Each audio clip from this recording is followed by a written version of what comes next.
Bonjour à tous. Vendredi, vous aviez à chercher cet exercice, l'exo 6, partie B.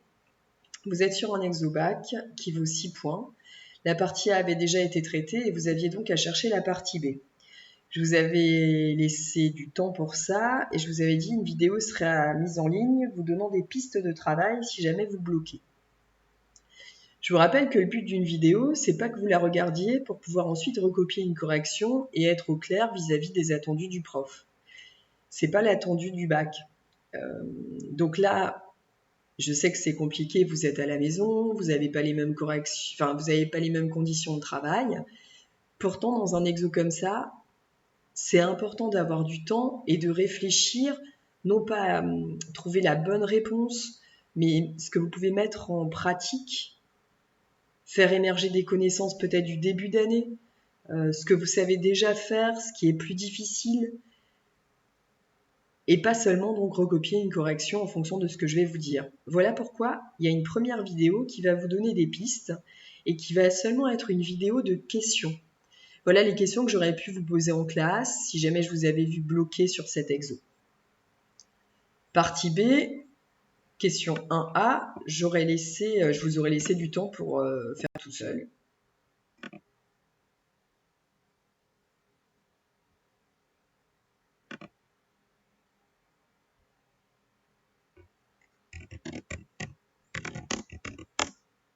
Et je vous aurais demandé, est-ce que vous avez déjà eu à calculer des dérivées dans vos exercices précédents? Qu'est-ce que vous faites pour présenter un calcul de dérivée? Alors, si jamais ça vous est déjà arrivé, comment vous manipulez? Est-ce que vous avez des formules? Est-ce que vous avez des choses à identifier avant de vous lancer dans un calcul de dérivée? Et là, vous pouvez vous arrêter là, parce que si jamais la question 1A, elle n'a pas été traitée, soit vous admettez le résultat, soit en fonction de ce que je suis en train de vous dire, vous vous relancez dans le calcul et vous posez les choses. Et c'est possible que ça ne marche pas parce que vous avez des erreurs de calcul. Alors, quel type d'erreur de calcul on peut faire là-dedans? Il va falloir se méfier peut-être de là. Je vois un signe moins. Je me dis, si jamais je dois le gérer après dans une somme, je peux avoir des problèmes de distribution, de règles de signes. Donc ça peut être un truc qui perturbe là-dedans pour arriver à ça. Je vous rappelle aussi que votre but, c'est pas d'arriver à ça au final. Ça, on vous a déjà aidé, c'est une forme factorisée. Donc vous, peut-être que quand vous dérivez, vous n'allez pas obtenir une forme factorisée. Il va falloir que vous forciez un peu les choses pour arriver à cette forme-là. Donc ça, pour moi, c'est la question A. Question B. Est-ce que vous avez déjà vu ce type de question, étudier les variations d'une fonction? Si oui, à quel niveau? Plutôt en première? Plutôt en terminale? Est-ce que dans des chapitres dans l'année, on a déjà vu ça? Est-ce qu'on a déjà entendu parler de variation de fonction? Est-ce que vous avez des propriétés là-dessus? Quelles propriétés? Dans quel chapitre? Et là, pour moi, j'en ai assez dit, je ne développerai pas plus. Question C. Montrer que sur l'intervalle, l'équation admet une unique solution. Même chose. Est-ce que c'est la première fois que vous voyez ce type de formulation?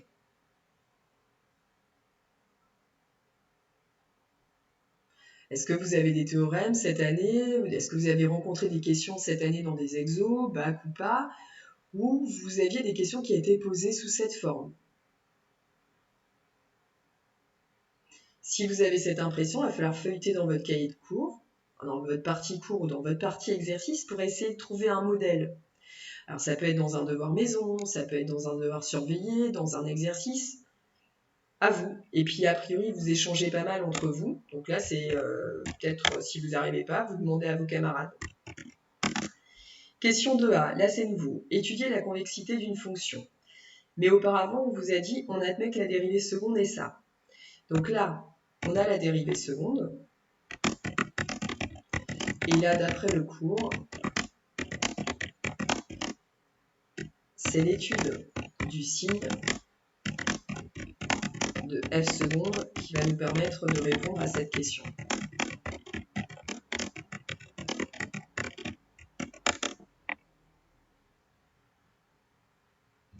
question B, on vous parle de point d'inflexion. Ça, on l'a vu dans le cours vendredi. Un point d'inflexion, c'est lié au changement de signe de f seconde. Or, ce changement de signe est observé dans la question précédente. Parce que normalement, là, à cet endroit, vous avez dû dresser un tableau de signes pour f seconde. C'est le tableau de signes de ça. Et à partir de là, donc, point d'inflexion. Alors, le truc, c'est que si la question 2A, là, votre tableau de signes, il ne marche pas, il est faux, vous allez transmettre ça sans doute à B et vous verrez peut-être pas de point d'inflexion apparaître. Donc, pour étudier le signe de f seconde, je rappelle quelque chose, c'est que là, votre f seconde se présente sous la forme d'un produit. Soit vous y voyez 3 facteurs, 0,25x et exponentielle de moins 0,5x, soit vous voyez seulement 2 facteurs. Moi, c'est plutôt comme ça d'ailleurs que je le verrai. Vous voyez seulement 0,25x d'un côté et ça de l'autre. Donc, en gros, ça veut dire que si jamais je dois étudier le signe de ça, je vais avoir une ligne pour x, une ligne pour 0,25x, parce que ça c'est mon choix là, de mettre sous la forme de 2 facteurs, une ligne pour ça, une ligne pour mon produit, qui sera donc f seconde de x, ouais, 0,25x,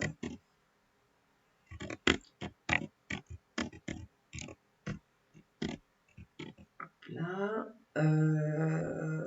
Ensuite, je vais devoir étudier le signe de ça.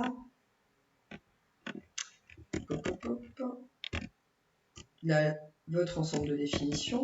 Mince. Mais c'est pas moi qui vais vous le donner. C'est à vous de le chercher dans le texte. Ensuite, vous avez donc à étudier le signe de ça. Est-ce que ça s'annule sur l'intervalle considéré? Vous avez à étudier le signe de ça. Le produit des signes fonctionne bien grâce à votre propriété de quatrième. Et on espère voir apparaître un changement de signe parce que c'est ça qui nous donnerait un point d'inflexion. Ce serait bien. Peut-être qu'il n'y a pas de point d'inflexion. Alors moi je suis à C8, donc c'est celle. Alors une fois qu'on a fait ça, on est à la 3A. Donc la 3A, on passe sur autre chose, une autre partie du programme. Donc si je résume, première partie du programme, dérivée. Deuxième partie du programme, convexité, c'est ce qu'on est en train de faire. Troisième partie du programme, est-ce qu'on a déjà vu ça? On considère cette fonction, donner la méthode, pour montrer que cette fonction est primitive de petit f. On rappelle bien qu'on ne demande pas d'effectuer la vérification.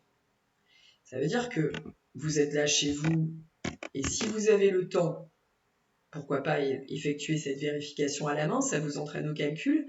Vous êtes en examen, vous êtes en temps limité. Là, aucun point sera attribué aux élèves qui auraient perdu entre guillemets du temps pour faire cette vérification. Ça pourrait aussi laisser croire que vous n'avez pas lu la question. Troisième hypothèse, c'est rajouter du travail au correcteur, qui lui a un temps limité pour vos copies. Alors il va peut-être être très sérieux et vous lire, n'empêche que c'est pas l'attendu. Par contre, à la maison, vous pouvez très bien le faire. Donc tout ce qu'on vous demande ici, c'est la méthode. Cette méthode, elle a déjà été vue en classe. Vous devez la maîtriser, mais en fait, là, ici, la maîtriser en termes d'explication en français. Parce que justement, dans vos copies de devoir maison, je vous avais dit, ok, vous vous lancez dans les calculs, c'est très bien, vous savez manipuler vos calculs, et il n'y a pas de conclusion. Ce qui me manquait souvent, je vous disais, là, je te rajoute cette phrase de conclusion, là, ça va pas parce que tu m'as pas mis ça. Et bien là, finalement, on n'attend pas de vous les calculs, on attend seulement cette phrase de conclusion, et ce serait bien de l'écrire rigoureusement. Ça prend une ligne, hein, c'est pas très long. Question B, calculer la valeur de S, c'est une intégrale, ça fait partie des formules de votre cours. On les a revues sur le chapitre proba précédemment. Seul truc là, valeur exacte puis valeur arrondie. Je rappelle que la valeur exacte, c'est celle qui s'écrira, alors vous y faites de plus en plus attention, c'est celle qui va s'écrire avec de l'exponentielle. Hein. Exponentielle, je sais pas quoi, mais de l'exponentielle qui va venir justement de la fonction soit grand F, soit petit f, ça dépend ce que vous prenez, mais là c'est à vous de connaître votre cours. Mais vous aurez de l'exponentielle, et ce sera la valeur exacte, et la valeur arrondie. C'est une fois que vous avez fini tous vos calculs là, avec votre formule de cours, que vous avez cette valeur exacte qui est peut-être simplifiée, peut-être pas. C'est pas forcément nécessaire d'essayer de la simplifier, il faut seulement qu'elle soit exacte. C'est-à-dire que vous n'ayez pas pris votre calculatrice pour arrondir un résultat de ce type. Pas d'arrondi. Si vous me dites oui, mais j'ai copié tous les chiffres après la virgule de mon écran de calculatrice, ça va pas non plus parce que votre calculatrice, elle n'affiche qu'un nombre fini.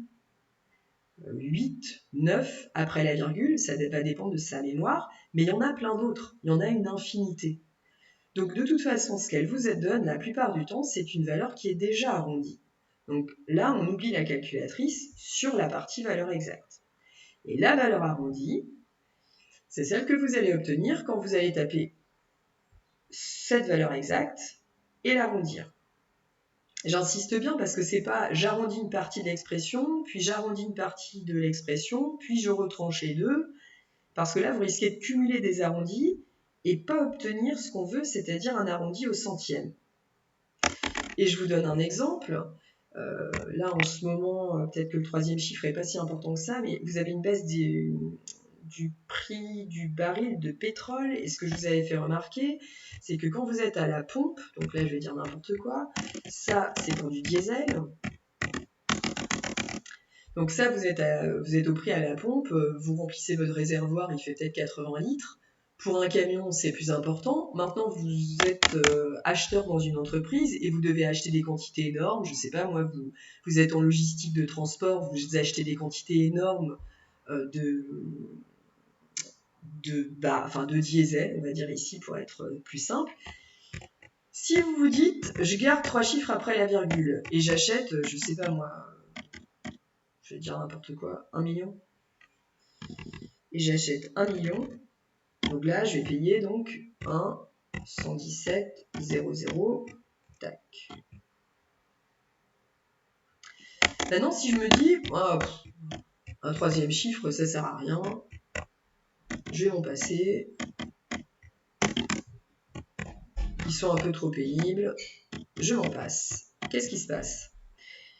Finalement, vous n'aurez pas le prix exact, vous aurez fait un arrondi qui ne sera pas un arrondi du troisième chiffre après la virgule, du troisième chiffre après la virgule. Là, votre arrondi, quand vous l'avez multiplié par 1 million, c'est devenu un arrondi sur du 7000. Ça veut dire vous avez tronqué et vous avez dit 7000 €, c'est pas grand-chose. Bon, ok. Si maintenant vous achetez du 10 millions, du 100 millions, et là je vous conseille de regarder un calculateur en ligne qui donne notre consommation de litres de diesel, je crois, de diesel en tout cas, la variation du nombre de barils depuis le 1er janvier 2020. Vous allez voir que ça ne se compte pas en 1 million de litres ou en 10 millions de litres. C'est absolument énorme. Donc ce 7000 € d'écart, il peut devenir 70 000, il peut devenir 700 000. D'où l'importance de ne pas cumuler des arrondis pour ne pas fausser un troisième chiffre après la virgule qui peut se répercuter sur un autre quand vous multipliez. Et voilà, j'en ai fini pour celle-là et je vous souhaite bon courage pour la recherche de l'exo en essayant de vous donner quelques pistes et en vous disant si vous bloquez, vous passez.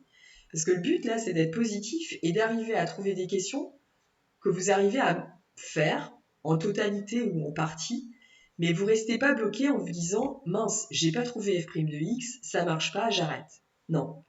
Vous n'arrivez pas à f' de x, vous admettez le truc et vous faites la suite. Vous comprenez rien à la suite, vous passez à la question 2. Ou vous faites la question 3. Bon courage.